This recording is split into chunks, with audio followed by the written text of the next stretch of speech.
When I was a child, I got angry and hit this wall right there. But I'm toned down my aggression now. You know what I'm saying? Yeah, and for those who do know, y'all already know what it is. We here, man, with a special another, interview of Chat with MB. And I think that this is something that I'm really, really believing in based off of listening to people's real stories, you know. And I think I created a long time ago, but it really got really, really serious when my mama was chatting with me, telling me, Nars, I need you here with me because your dad is in the old folks home. And then he eventually ended up dying. Guess who was here to be there for her? Chat with MB. So that's why I created this thing. I got another special guest coming with Chat with MB. You know, people trust me. People trust me with their truths. It's gonna be special tonight, though. It's gonna be real special. This is one of my closest friends, and she's a client of mine on NB Promotions. And she felt the need. She was so captivated by one of the other ladies' stories that she said, I want to tell mine. And I say, you know what? I'm going to let you tell yours, Queen. She got a story to tell, man. I mean, a lot of times when people have stories to tell, people don't have platforms. People don't, you never know what people going through in life. We all got, you know what I'm saying, things that is dark in our lives that we don't want to kind of put out to the world. But so I commend people for wanting to tell their stories and stuff like that. That's big. Miss Tony. Hi. We here. I know God was gonna intervene at some point. Yeah, for real. Cause that was crazy. That was crazy. Cause I ain't never had that happen. Alright, so what I need for you to do is either change your camera up a little bit. I need them to see your face. Yeah, that is. And boom. That better? Hey, how you doing? I'm good. How are you? You squared up. You know what I'm No, I'm bundled. It's chilly. I have to keep my throat covered. Gotcha. Yeah, that you in the Atlanta weather, boy. I know that's a different type of weather. Yes, it is. Give everybody where you from, where you come from, and you know what I'm saying, let them people know who you is. I'm originally from Alabama, actually. I was born in Alabama. I'm a Bama Dixie chick, I guess. Anyway, I was born in Alabama. We left Alabama when I was 7. Moved to Dayton, Ohio for 8 years. Right. Went back to Alabama for maybe Georgia ever since I was like 14, 15. So I guess I'm migrating. Would you consider yourself a Georgia peach or you Alabama goddamn tide? Which one? What the fuck? Now, let's just be clear.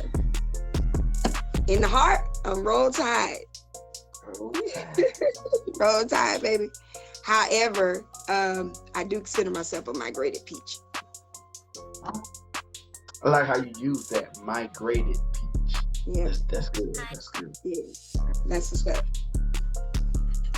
All right, so I think that we corresponded with each other for a few years now. Right. And I got this thing called Chat with MB. And you made it you know what I mean? We both collectively made it, something to say. Man, I got something to say.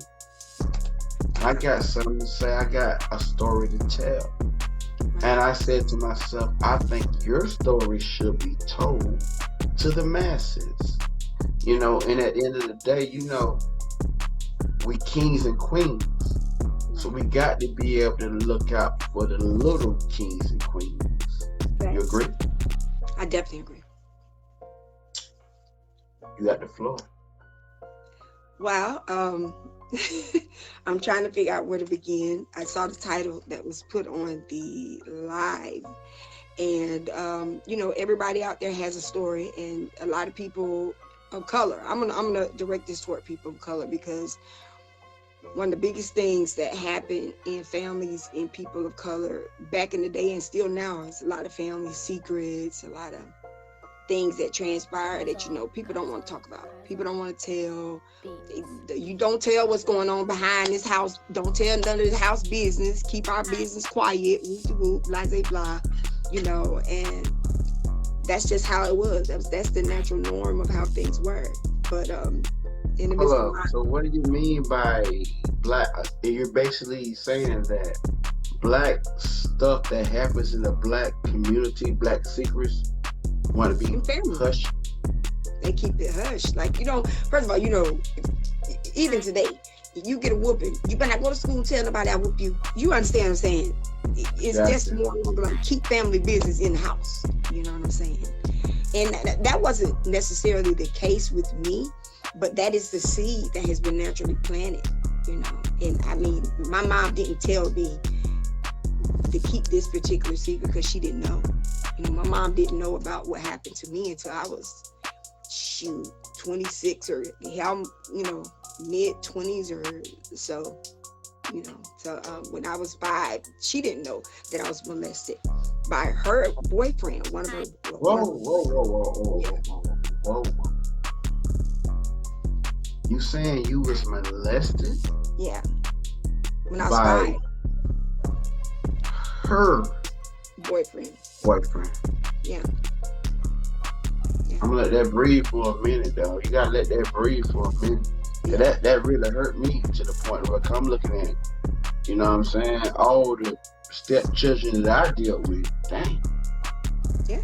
And all these women that had niggas, but then they let different niggas come in. I can imagine how many children, girls that I've stepped at it and bumped them up, and niggas came in and did something different.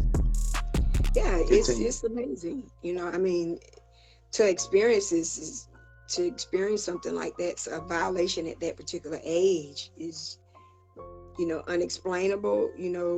However, I'm grateful to God that I survived it. That I made it through it. It's unfortunate, but at the same time, it also. At 5 years old, though. At 5 years old. You was 5. It's 5. And your mother's boyfriend. Yeah, she didn't know. And I understand when I say this, when I keep saying she didn't know, I'm not excusing, I'm not keeping her. It's innocent. You understand what I'm saying? I'm not trying to make an excuse for her. She really didn't know, because he made it clear that I wasn't gonna tell her. You understand? And at 5 years old, you don't know how you feeling at 5 years old. I mean, you don't know how you feeling. I knew how I was feeling. I felt uncomfortable, extremely uncomfortable. I knew that.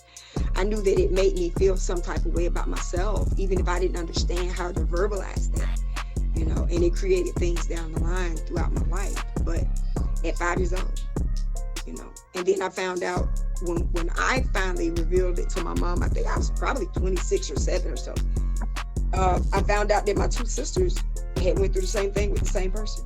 So it was all Whoa, hold up. We can't let that go back. So you basically telling me, bruh, your whole family got raped by the same nigga? Yeah. We were young.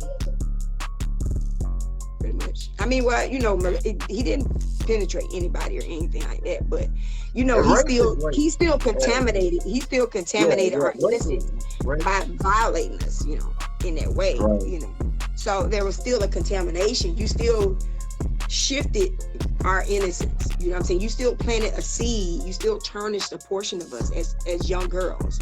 You still blemished our image and the way we feel about ourselves, in conjunction to whatever else is going on in the family life, So it was difficult, I think that at that particular time, and it sounds crazy, and I know I'm not the only one that has these type of stories. You know, so many people that keep secrets. And that's why we're doing this. Okay, yeah, so many females that still keeping the secret today. They 40, 50 years old. It's never told nobody. But people wonder why they're angry, bitter, got attitudes, don't unaffectionate, you know, all of these different things. And it plays a part because they never had, and understand this is no shot on gay lesbian community, but at the same time, it also plants a seed of identity crisis when you don't really know who you are and what group you fit in. I do personally know a plethora of homosexual females and males that all suffered some form of violation, you know what I'm saying, sexually as a child. And in doing so, it planted a seed of, I don't really know who I am, where I fit in. So I'm gonna go with the people who accept me, you know. It's real. And it has a trickle effect. So I'm gonna ask you a question. With that being said, as you grow up, how did that change your dynamic though? As growing up as a young queen, after that? I didn't visualize myself as a queen. First of all, let's just be clear and transparent in it. I couldn't visualize myself as a queen. I couldn't visualize myself as confident. I couldn't identify myself. You know, I didn't really know who I was because there were a few things going on in my life around me, in the family dynamics. You understand what I'm saying? There was domestic violence going on in the house. You know, my father, he was God rest his soul. He was an awesome man, but he was alcoholic, and him and my mom used to fight a lot. Let's go. And you still ain't told nobody, right? Nobody knows. Nobody knows at all. But now I kept it secret for 5 years old. Still in that whole household that's chaos. Well, I mean, it was in and out. You know, we left. I was 5 years old. We were in Alabama when I was 5. We left Alabama for a whole new scenery 2 years after.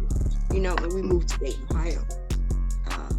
So a lot changed and settled down a little bit, but it doesn't change the seeds that were planted beforehand. You know, I couldn't, you know, I see a lot. I love a lot of TV, movies, this, that, and the third. It's a lot that goes on that, and the kids are exposed to so many different things, and they desensitize the children with so many things, and in society with so many things that we see every day. It becomes a norm. However, domestic violence never desensitized me. When I saw it, it was around it. It traumatized me from day one. It traumatized me. Now, basically, you're saying I've been almost damn near raped and abused, and now I got to see domestic violence. I mean, I was seeing that before I was raped, before I was molested. You know, I saw that before I was molested. You understand? So that was an on and off again thing. You know what I'm saying? The different dramatics that went on between my mom and dad. Now I understood as I got older the depths of how broken my father was and how broken my mom was. A lot of people walk around as adults angry at their mother and father because they didn't give them something different. You know, I hold no grudges against my mom or my dad because of the choices they made, because the choices that they made were product of their environments prior to them coming together. You understand? My mom has her own story to tell about her violations as a child. You know, but my dad has his own story, if he were alive, has his own story about why he was an alcoholic. You know, I knew the story of his mom passing when he was so young. He was like not even 10 years old, I think, when his mom passed away. And he loved his mom. To him, she was the only one that loved him. You understand? So when he lost her, he grieved all these years, you know, by drinking, you know, his pain and angry in that as well. And so he connected with a young woman who, my mom was hard. My mom was like Sophia from The Color Purple. Hell no. You know what I'm saying? You won't be my maid. No, my mama put them hands, you know, and I'm not boasting about it, but I'm saying you put it, she gonna get it. You understand what I'm saying? She was the oldest of 8 kids. Eight kids. She's the oldest. So she had to be a protector to her brothers and her sisters. So it was what it was. But I never got used to it. I never got used to it. I hide in the closet anytime anything went down, you know, and it did a lot. It did a lot to me, you know, but no one ever talked about it. You see what I'm saying? And that's another thing in the families. They just go about their day like, nigga, you didn't just do this XYZ, you didn't just violate, or she didn't just violate, and we just go on like nothing happened. No one's talking to the kids saying, this is not how you live, this is not how you love, this is not how you express, this is not how you communicate. No one's saying that. But they didn't have the tools, you know. They didn't have the tools to come to their kids and say, this ain't how you do it. My mom never came to me, and I'm not saying this is a shot. She didn't come to me and say, baby, this is not how you operate in a relationship. You know what I'm saying? This is not how you allow yourself to be treated in a relationship. You know, you don't allow yourself to be cheated on or this, that, and the third and all these things. It just was, let's just go on about our day. You understand what I'm saying? Like it's a normal process. So it's sad, but it's real. And it's affecting so many females. And people wonder why we have attitude. I'm not a typical, you know what I'm saying? I don't have no attitude like that, and I don't put myself on a pedestal. I don't want to go there. I don't want to go there right now about the black attitudes. We'll get there in a certain way. But I want to get back to the point to where you was just saying, boom, as your child, you had that happen. Growing up, you seen domestic violence. You didn't tell nobody. And then growing up, now, I want to see, where were you at 16, 15, 17? I want to know, as you're growing up. I was a baller. I was a baller. I was tomboy because my brother was next to me and I was running around. I was a baller. No, but you all still have these pains going through you. I want to know. You know what? You learn how to be an Oscar-winning actor early in life. You learn how to do it. You know, you have to survive. Internally, you have to be strong. You can't let those violations and the things that you saw you can't walk around with post-traumatic syndrome and operate in it and be in every day. No, I couldn't do that. My mama was strong, regardless of what I saw. My mama worked hard. She did her thing. She took care of business. You know what I'm saying? She was really solid in that because that's all she knew was to work. Understand? I learned that from my mom, you know, to work, you know, handle your business, you know, whatever. It is what it is. So at that time, I was into sports. I ran track, you know, softball. I was preoccupied with those things in school. I didn't really have time for much else. I danced. Me and my brother used to do a lot of dance battles around Atlanta, people and stuff like that, clubhouse spots. And, you know, didn't get in a lot of trouble until things changed. That same thing. I mean, what happened? Well, I heard the little gangster. You know, with all the family dynamics and struggle of families not being able to stay in a solid unification and move and build together and grow together. Always having a setback. You know, the couple together, they good, they having a honeymoon and everybody in love. Then something happened and they break up. Now everybody's starting over every 5 minutes and moving every 5 minutes. And we did a lot of moving. We moved a lot around. We moved around a lot. Well, it affected me in high school, you know, and in ninth grade, I started JV varsity in ninth grade, basketball, because that's my thing, you know, that was one of my things, you know. So we moved so much that it affected me, that I went to school and they said, oh, you can't play for a whole year. What you mean? What you mean? What you mean I can't play? I'm gonna stop you right there. Let's stay with the basketball. We're not gonna lose that. Yeah. But I want to say that when these men and your family violated you, right, and you never told your family, you just kept that a secret and just kept doing what the hell you was doing in your life. Why not? I gotta live. I mean, I dreamed about suicide at 5 years old. When this violation happened to me, don't get it twisted. I had my own secret nightmares, but you would never know it. I would get up, go about my day, be positive in your life, encourage your life. All my friends, everybody was always encouraged, always lifted up. But I still had my pain. I didn't trust anybody. Everybody trusted me with their information to encourage them and the whoop and blah, blah, blah. But I didn't give any of that. I didn't give that because I saw too much, you know. And I knew how to smile. I knew how to put on, you know what I'm saying? If you do what you do, you have to make it. I can't break. That's what the adversary wanted. You know? I wanna elaborate, and I know this is a touchy subject. What makes you want to kill yourself? We'll get back to the basketball. Yeah. I want to focus on what we got going on. Why? I mean, a strong black woman that is so strong that done been touched at the on. time, I wasn't a strong black woman. I was a child who someone stripped me of Talk to me, Queen. Talk to me. I was a child who loved to go outside and play in the mud. I was a child that put bikes together and made them out of scraps. Me and my brother. I was a child. I wasn't a grown woman. I wasn't strong. I was a child who needed to be protected. And because of the instability the relationship between my mother and father, my dad wasn't there to be the protector. You understand? He wasn't there because if my dad would have knew, this person wouldn't have made it.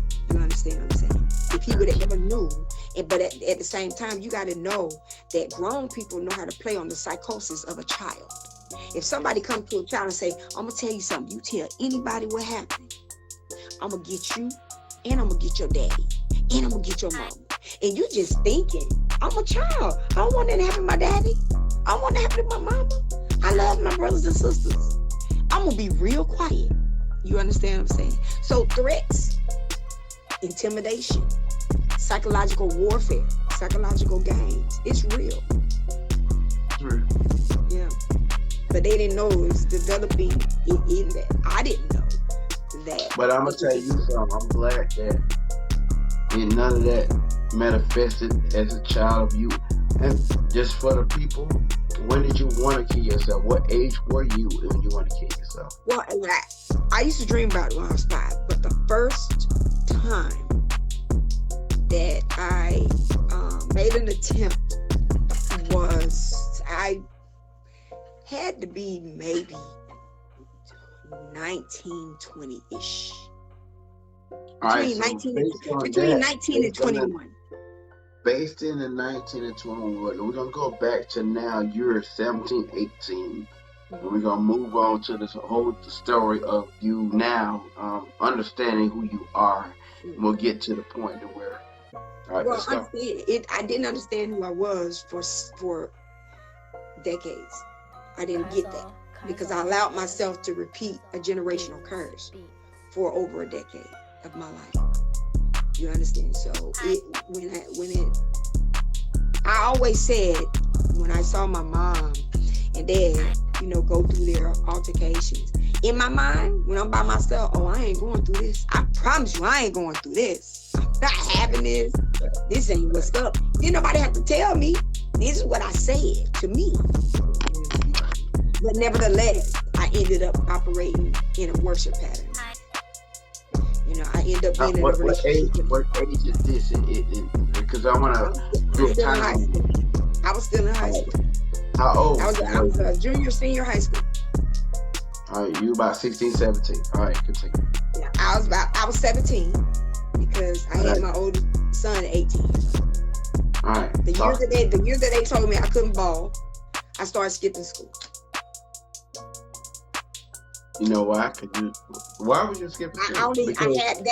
Understand that being preoccupied in something kept me focused. It kept me not thinking about various things. I worked. I didn't get in trouble. I wasn't necessarily a bad kid, but I didn't have anyone to redirect me. Even though God sent people every now and then to say stuff, but when you hear so much overwhelming, you hear that one voice, it don't set to strong, overpower all the other voices. So I didn't seize the opportunity, And with that being said, out of ignorance and out of guidance, I chose to start skipping school. At the time when I was skipping school, I had a 3.0 GPA. I didn't worry about it because my grades always had to be on point because of the athletics I was in. That was my own motivation, I didn't need nobody to motivate me in that. That kept me focused. And I lost my focus when they told me I couldn't play. So I got caught up. So when you were skipping school, and I'm just gonna keep it 100 with you. Yeah. Was skipping school about did men come into your life a little bit more quicker because you've been introduced to men at a young age, and this is the right. I wasn't promiscuous. Understand that. It's really crazy. Even though I went through those violations, because I went through it at 5 and I went through it at 12. I went through molestation at 5 and at 12. So when I even though I went through those things, the identification of what my mom was as a strong Black woman, even though she went through this domestic stuff, she had one husband. You understand? She might have had that boyfriend. You understand? My mom didn't have a whole bunch of men running out of our house. You understand? That's why her and my dad was always on the roller coaster. It was him. I didn't know a lot of men. She only had that one man that came and stayed with us and violated us. Other than that, no men was around me and my siblings, but my dad. That image still stuck. So I wasn't going to start running around just laying up just because I had been violated. It didn't trigger that much in me because I was focused on the things that I was focused on. I didn't go out there doing it like that. I didn't go out there just I didn't want to. I want to make that really clear for the people who are listening. When you said that you had to skip school, I didn't know. I didn't want to make sure that they understood. I mean, I did become sexually involved, but with one person. You understand? It wasn't. It wasn't like. No, I'm being as transparent as possible. Well, that's gonna put us in a tangent. We ain't talking about him. No, we ain't talking about that. I'm just saying that I did become involved, and that's how I ended up with a baby as a senior. You understand what I'm saying? That's how I ended up having a child at 18 years old. Because that person wasn't the best influence, and didn't have guidance in their life, and I didn't know who I was. Realize this. I still don't know who I am. I was always identified as my older sibling's little sister. I'm the youngest of 5. I didn't have a name. You so-and-so little sister. Oh, you so-and-so little sister. Oh, you so, because my brothers and sisters did their thing. They had their marks, you understand? So I didn't have an identity. I had to find it. So I found mine in the things I did with sports. And I lost that. I'm back to square one. Who am I?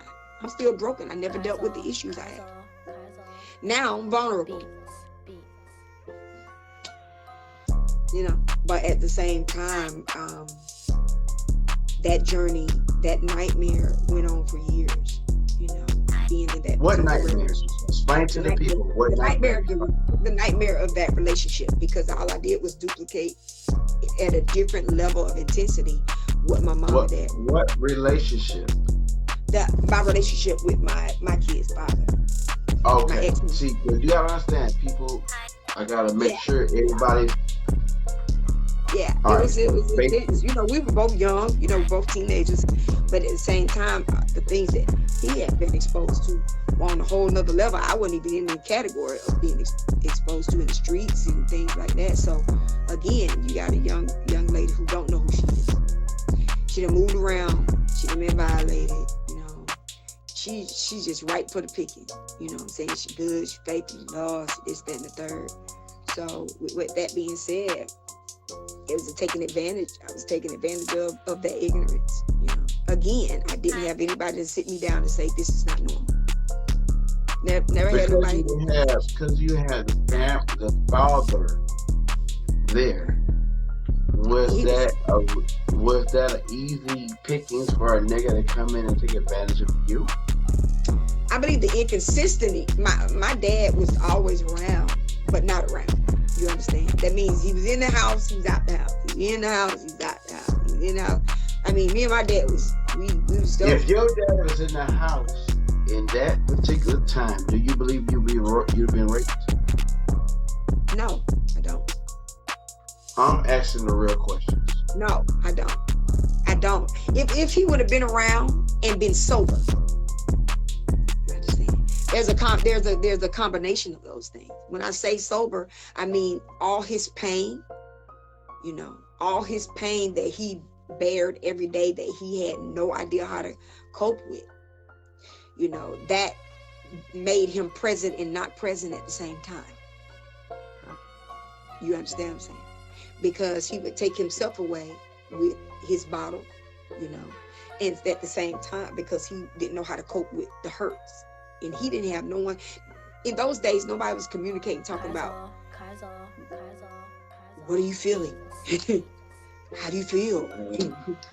What are the pros and cons? You had people like me to be able to talk to people. I get that. You didn't have it, and understand it wasn't in the Black community. It wasn't cool to tell your business. You handle it the best way you can. Let's keep it real, So unfortunately, that inconsistency created a window of opportunity for people to violate, and they took advantage of it. So basically what I'm saying, back to you being a teenager, and I was trying to figure out, did you make bad decisions in your teenage years because you was violated? Did you make great decisions as you was growing up? Because sometimes when your dad's not there, a lot of women, man, they just be like, I ain't had my father, I ain't had nobody to really show me how the game go. But one thing I honor my mom for, even though they had their friction and things, I honor my mom for is that she didn't keep my dad out of our life. So I understand that even when they weren't living together, my dad had his own spot.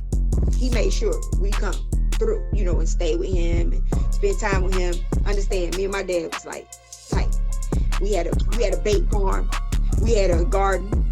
We used to go fishing. He taught me how to fish. He taught me how to do bleed brakes, put on brakes. My dad, he taught me how to cook. So I was daddy's girl.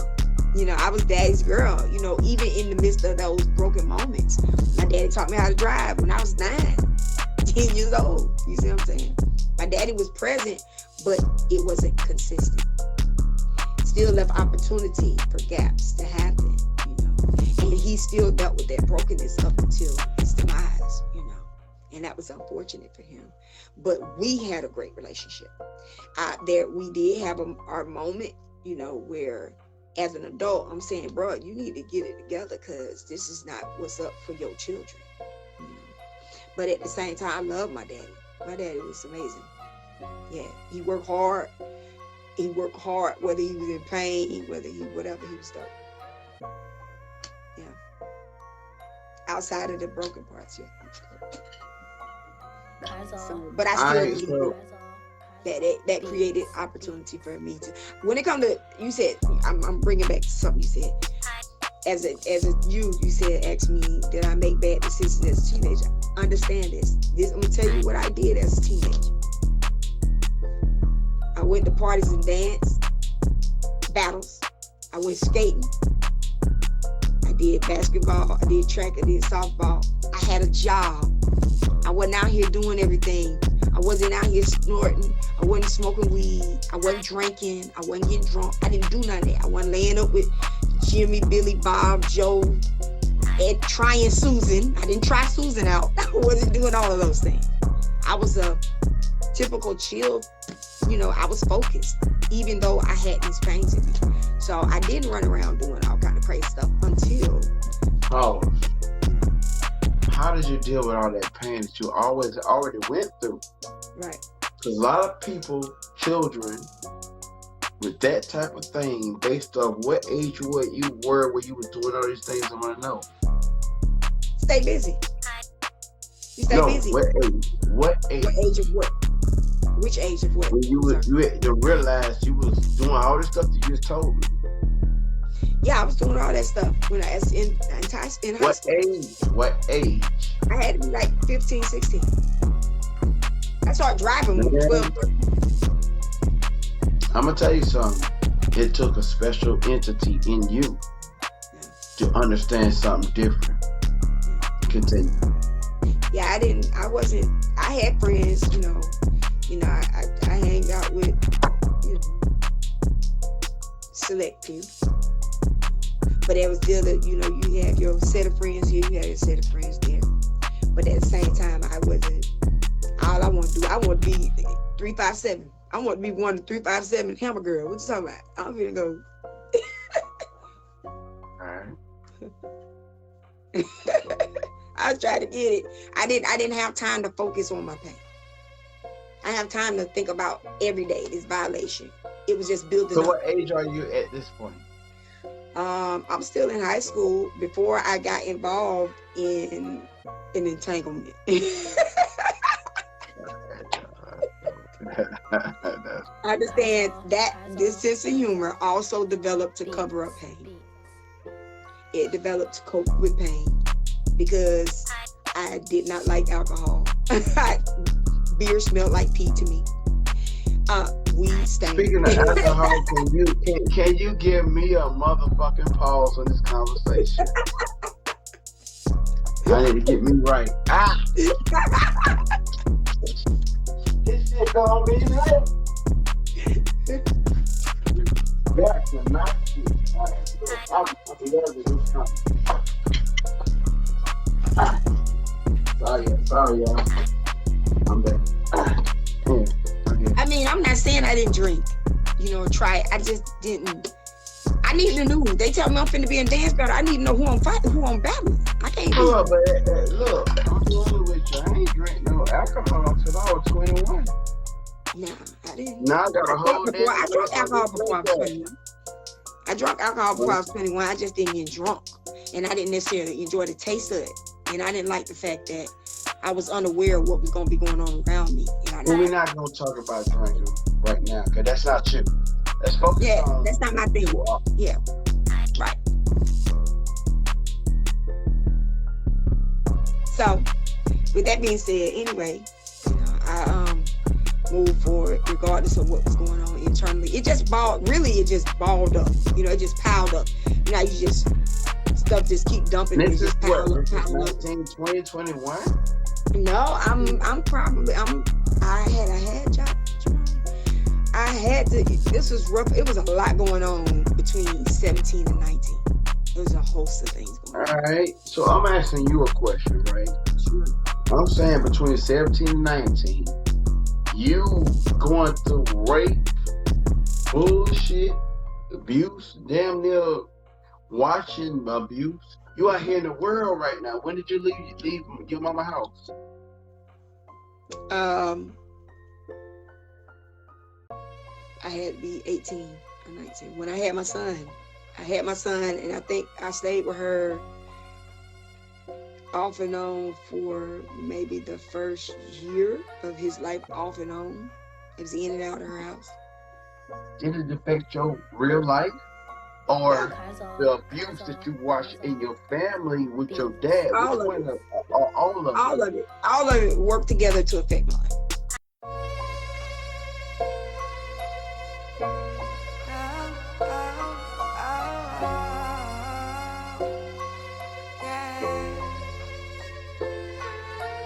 Darkness all around me.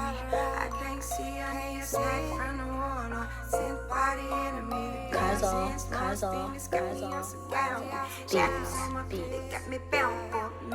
Yes, I said a minute. I'm out and out with it. Can't change the plan. He got